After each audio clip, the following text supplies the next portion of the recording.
আপনারা জানেন আজকে রাশিয়াতে ভূমিকম্প হয়েছে, সুনামি হয়েছে।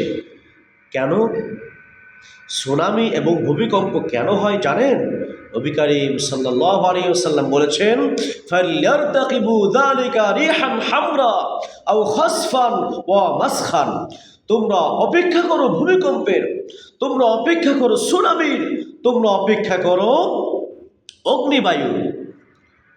যেই অঞ্চলের মানুষ, নবী করিম সাল্লাল্লাহু আলাইহি ওয়াসাল্লাম বলেছেন, পূর্ণ হাদিসের মধ্যে বলেছেন, যেই অঞ্চলের মানুষ বেশি বেশি মিথ্যা কথা বলবে, যে অঞ্চলের মানুষ পাতলা পোশাক পরে ঘোরাফেরা করবে, যে অঞ্চলের মানুষ বেশি জিনা করবে, জিনা ব্যভিচার লিপ্ত হবে, যে অঞ্চলের মানুষ মদ্যপানে লিপ্ত হবে, মদ পান করবে, মানুষের সামনে মদ পান করবে, অহরহর মদ পান করবে, যে অঞ্চলের মানুষ আল্লাহর জিকির করবে না, আল্লাহর হুকুম আহকাম পালন করবে না, এরকম বড় বড় 15টা গুনাহ যখন মানুষ শামিল হয়ে যাবে, সেই অঞ্চলের মধ্যে আল্লাহ সুবহানাহু ওয়া তাআলার পক্ষ থেকে গজব হিসাবে ভূমিকম্প চলে আসবে।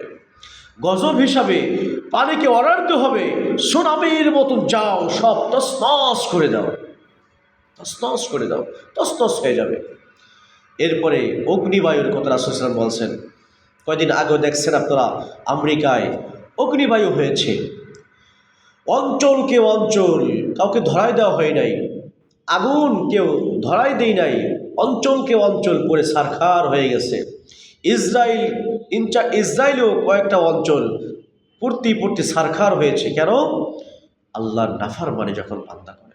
অতএব এই নাফরমানি যখন আমরা করব, আমাদের অঞ্চলেও আসতে পারে। অতএব বেশি বেশি আমরা আল্লাহর জিকির আজকার করি এবং গোনাহ থেকে মুক্ত হওয়ার থাকতে পারে, সেই তৌফিক আল্লাহ দান করুক। আমিন।